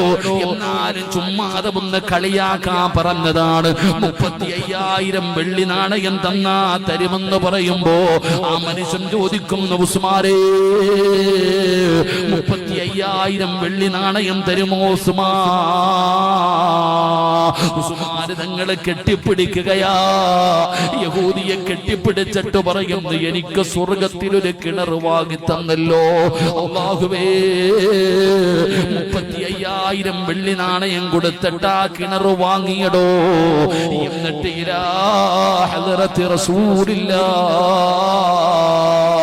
അല്ലാഹുവിന്റെ പ്രവാചകന്റെ മുമ്പിലേക്ക് ചെല്ലുകയാണ്. നബിയേ, കിണർ വാങ്ങി നബിയേ, ഞാനതാ ഹദിയ ചെയ്യുന്നു നബിയേ, ആർക്ക് വേണമെങ്കിലും വെള്ളം കോരാ നബിയേ. നിങ്ങളെ ഉസ്മാൻ തങ്ങളുടെ പ്രത്യേകത യഥാ മോള്. പക്ഷേ നിങ്ങളോട് ചോദിച്ചാ, പണ്ടത്തെ പെണ്ണുങ്ങൾ വാതിന്റെ മദ്രസിൽ പോയാ, സ്ഥാപനങ്ങളും കോളേജുകളും യതീംഖാനകളും പടച്ചവനെ പള്ളികളും ഏത് കാര്യത്തിന് ചോദിച്ചാലും പെണ്ണുങ്ങൾ ഊരി തരുമായിരുന്നു, ഒരുപാട് സദഖ കൊടുക്കുമായിരുന്നു. പക്ഷേ ഇന്നത്തെ പെണ്ണുങ്ങൾ മാറിപ്പോയടോ. ആണുങ്ങളും പടച്ചവര് ഒരു വട്ടം കൊടുത്താ പിന്നെ കൊടുക്കാറില്ല. ഉസ്താദേ, ഞാൻ തന്നതാണല്ലോ, ഞാൻ സഹായിച്ചതാണല്ലോ. നമ്മൾ പറയുന്ന ഒരു ന്യായമാടോ? ഇടാ, കൊടുത്തെന്ന് പറഞ്ഞ് ഒരിക്കലും കുറയില്ല, എന്ന് പറഞ്ഞ് ഒരിക്കലും കുറയൂല. കൊടുക്കുന്നതിനനുസരിച്ച് അല്ലാഹു വാരിത്തരികയാണ്, കൊടുക്കുന്നതിനനുസരിച്ച് അല്ലാഹു വർദ്ധിപ്പിച്ചു തരികയാണ്. അത് നീ ആദ്യം മനസ്സിലാക്ക്. സദഖ കൊടുത്ത ഒരു മനുഷ്യനും ദരിദ്രനായിട്ടില്ല. എന്റെ പ്രിയപ്പെട്ടവരെ, കൊടുക്കുന്നതിനനുസരിച്ച് അല്ലാഹു വർദ്ധിപ്പിക്കുകയാണ്. നിന്റെ വീട്ടിലൊരു കിണറുണ്ടല്ലോ, നീ ഒരു കൊല്ലം വെള്ളം കോരാതെ അടച്ചിട്ട് നോക്ക്, ഒരിക്കലും കിണർ നിറയാറില്ല, കിണറിൽ വെള്ളം കൂടാറില്ല. പക്ഷേ കോരി നോക്ക്, കോരുന്നതിനനുസരിച്ച് അല്ലാഹു വർദ്ധിപ്പിച്ചു തരികയാ. സദഖ എന്ന് പറയുന്നത് വർദ്ധിപ്പിക്കുന്നതാണ്, അല്ലാതെ നശിപ്പിച്ച് കളയുന്നതല്ല. അതുകൊണ്ട് എന്റെ പ്രിയപ്പെട്ടവരോട് പറയുകയാണ്, എന്റെ പ്രിയപ്പെട്ടവരെ, അല്ലാഹുവിന്റെ ദീനിന് വേണ്ടി കൊടുക്കാൻ മനസ്സുള്ള സ്വഹാബിയാ ഉസ്മാൻ റളിയല്ലാഹു തആല അൻഹു അങ്ങനെയാണ്. പക്ഷേ നമ്മളിൽ പലർക്കും ആ സ്വഭാവമില്ല. നമ്മളിൽ പലർക്കും നബിതങ്ങൾ ചോദിക്കുന്നതിനനുസരിച്ച് ആദ്യം 100, പിന്നെ 200, പിന്നെ 300. നമ്മൾ ആദ്യം 100 കൊടുത്താ പിന്നെ 50, പിന്നെ 25 താഴോട്ട. ഉസ്മാൻ റളിയല്ലാഹു തആല ചോദിക്കുന്നതിനനുസരിച്ച് ഇങ്ങനെ കൊടുത്തുകൊണ്ടേയിരിക്കും. ഇന്ന് നമ്മൾ നോക്കിക്കേ, നമ്മൾ ഇന്ന് ആരെങ്കിലും എടുത്ത് ചോദിക്കാൻ പോയാ പടച്ചവന്റെ സത്യത്തിൽ പിരിവിന് പോകുമ്പോ ഇത്തിരി പൈസ പോക്കറ്റിൽ വെച്ചോണ്ട് പോകണം. കാരണം എന്തേ, ഏത് കോടീശ്വരന്റെ വീട്ടിൽ പോയാലും ഓന്റെ ദാരിദ്ര്യം കേൾക്കണം. അല്ലാഹു നമുക്ക് മന്ദിരമാറാകട്ടെ. ഇങ്ങോട്ട് പോയാൽ ഉടനെ പഴയതുപോലെ ഇല്ല, കച്ചവടമില്ല. അത് നിന്നോട് ഞങ്ങൾ ആരെങ്കിലും ചോദിച്ചു? എടാ, ഉണ്ടെങ്കിൽ തായില്ലെങ്കിൽ ഇല്ല, ഉണ്ടെങ്കിൽ തായില്ലെങ്കിലില്ല.